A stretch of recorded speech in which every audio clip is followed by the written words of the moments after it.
श्रीगणेशाय नमः। कनकधारास्तोत्रम्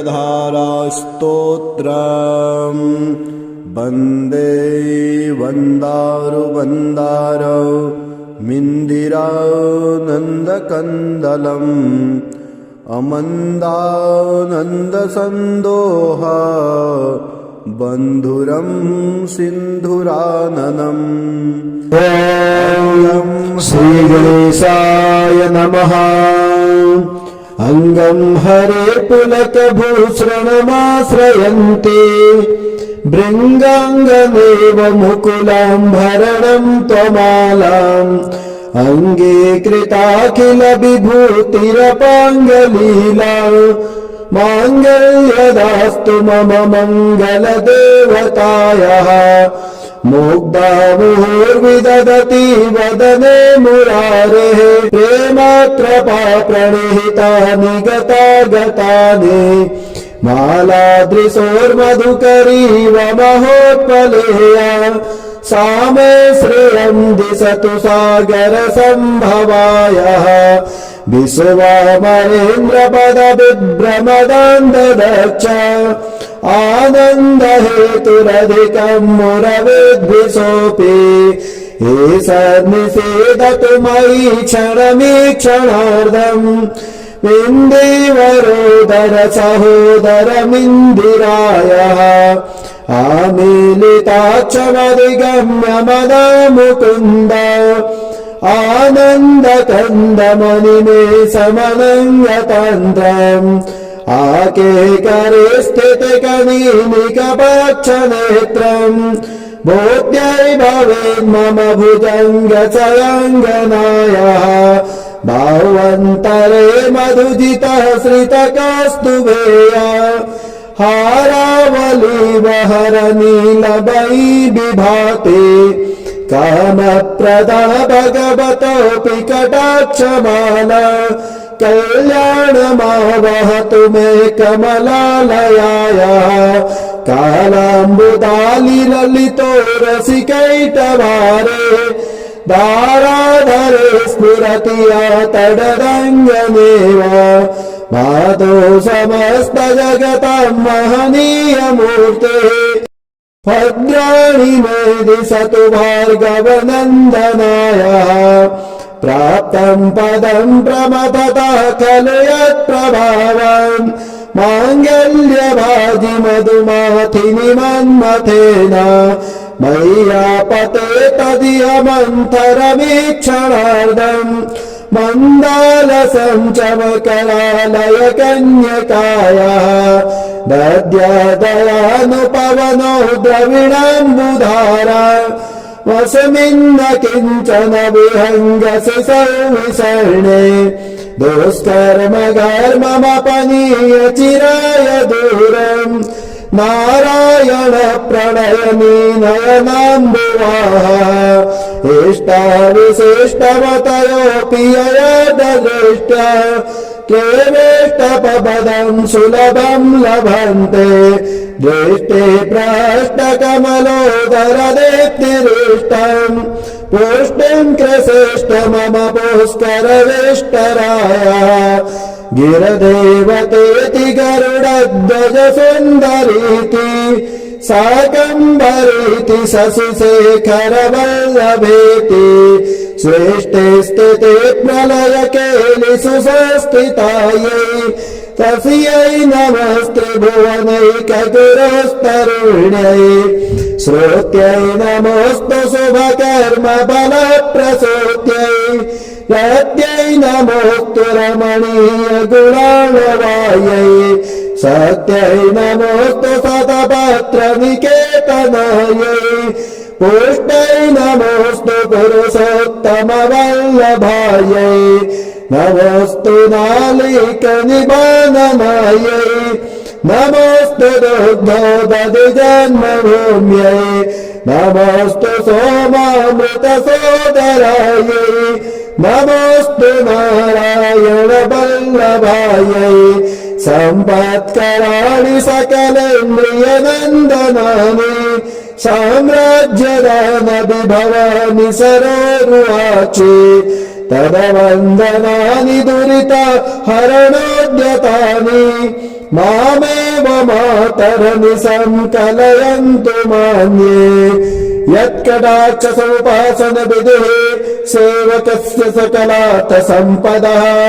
सन्तनोति वचनाङ्गमानसौ त्वाम् मुरारी हृदयेश्वरे भजे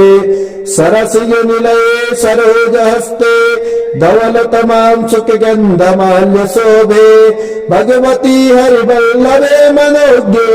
त्रिभुवन भूतिकरी प्रसीद मह्यम् देग्धस्तुतिवे कनक कुम्भमुखावसृष्टा सर्वाहिनी विमल चारुजुलत्कृताङ्गीम् प्रातर्नमामि जगतां जननीमशेष लोकाधिनाथ गृहिणीम् अमृताभ्यपुत्रीम् कमले कमलाक्ष वल्लभे त्वाम् करुणापूरितरङ्गितैरपाङ्गै अवलोकय माम किञ्चनानाम् प्रथमम् पात्रम् कृत्रिमम् दयायाः स्तुवन्ति ये स्तुतिर्भिर्भूरिवहम् त्रयीमये त्रिभुवन मातरम् रमाम् गुणाधिकारा गुरुतर भाग्य भागिनो भवन्ति ते भुवि भावितास्यः इति श्री शंकराचार्य कृतं श्री कनकधारा स्तोत्रम् सम्पूर्णम्। ॐ हिरण्यवर्णां हरिणीं सुवर्णारजतस्त्रजां चन्द्रामिरण्यमयीं लक्ष्मीं जातवेदो आवह तामावह जातवेदो लक्ष्मीमनुपगामिनीं यस्यामिरण्यं विन्देयं गामत्स्वम्भुरुसादहम् अश्वपूर्वां रथमद्यां हस्तिनादप्रबोधिनीं श्रियं देवीमुपभुवे श्रीरमा देवी जुसताम् कांसोऽस्मितां हिरण्यप्राकारा मार्द्रां ज्वलन्तीं तृप्तां तर्पयन्तीं पद्मे स्थितां पद्मवर्णां तामिहोपहवये श्रयम् चन्द्रां प्रभासां यशसा ज्वलन्तीं श्रियमलोके देवजुष्टामुदारां तां पद्मनेमीं शरणं प्रपद्ये अलक्ष्मीर्मेधस्यतां त्वां वृणे आदित्यवर्णे तपसोऽधिजातो वनस्पतिस्थौ वृक्षोत बिल्वः तस्य फलानि तपसा नुदन्तुं मायान्तरायश्च बाह्या लक्ष्मीः उपैतु मां देवसखः कीर्तिश्च मणिनासः प्रादुर्भूतोऽस्मि राष्ट्रेऽस्मिन् कीर्तिवृद्धिं ददातु मे क्षुद्पिपासामलां ज्येष्ठां मलक्ष्मीं नाशयाम्यहम् अभूतिमसमृद्धिं च सर्वां निर्णय मे गृहात् गन्धद्वारां दुरादर्शां नित्यपुष्टाङ्करीषिणीम् ईश्वरीं सर्वभूतानां तामिहोपवये श्रियम् मनसः काममाकुतिं वाचा सत्यमसीमहि पशूनां रूपमन्धस्य मयि श्रीः श्रयतां यशः कर्दमेन प्रजाभूता मयि सम्भव कर्दमः श्रियमवास मे कुले मातरं पद्ममालिनीम् आपः श्रियन्तु स्निग्धानि चिकलितवस मे गृहे निचदेवीं मातरं श्रियमवासय मे कुले आर्द्रां पुष्करणीं पुष्टिं पिङ्गलां पद्ममालिनीं चन्द्रां हिरण्यमयीं लक्ष्मीं जातवेदो आवह आर्द्रां व्याकरणीं यष्टिं सुवर्णां हेममालिनीं सूर्यां हिरण्यमयीं लक्ष्मीं जातवेदो आवह ताम आवह जातवेदो लक्ष्मीमनुपगामिनीं यस्यां हिरण्यं प्रभूतं गावो दास्यो स्वान् विन्देयं पुरुषाणां या शुचिः प्रयतो भूत्वा जुह्याद्याज्यमन्वहं सूक्तं पञ्चदशर्चं च श्रीकामः सततं जपेत् पद्मानने पद्म ऊरु पद्माक्षि पद्मसंभवे त्वं मा भजसि पद्माक्षि येन सौख्यं लभाम्यहम् अश्वदायी गोदायी धनदायी महाधने धनं मे जुषतां देवी सर्वकामाश्च देहि मे पुत्र पौत्र धनं धान्यं हस्तस्वासुरीरथं प्रजानां भवसि माता आयुष्मन्तं करोतु मां धनमग्निर्धनं वायुर्धनं सूर्यो धनं वसुः धनमिन्द्रो बृहस्पतिर्वरुणो धनमस्विनाम् वैनते सोमं पिबतु वित्रिः सोमं धनस्य सोमिनो मह्यं ददातु सोमिनः न क्रोधो न च मात्सर्यं न लोभो न शुभामति भवन्ति कृतपुण्यानां भक्त्या श्रीसूक्तजापिनाम् सरसीय निलये सरोजहस्ते धवल तमाम सुखगन्धमाल्य शोभे भगवती हरिवल्लभे मनोज्ञे त्रिभुवन भूतिकरी प्रसीद मह्यम् विष्णुपत्नी क्षमां देवीं माधवी माधव प्रियं लक्ष्मी विष्णु प्रिय सखी देवी नमाम्यच्युत वल्लभम् महालक्ष्म्ये च विद्महे विष्णुपत्न्ये च धीमहि तन्नो लक्ष्मी प्रचोदयात् आनन्दा कर्मदा श्रीदस् चिकलित इति विश्रुताः ऋषया श्रियः पुत्राश्च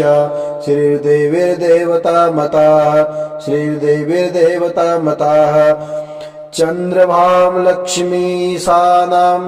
सूर्यभां श्रियमीश्वरीं चन्द्रं सूर्याग्नि सर्वाभां श्रीमहालक्ष्मीमुपास्यते श्रीर्वर्चस्वमायुष्यमारोग्य मा विदाक्षोभमादं महीयते धनं धान्यं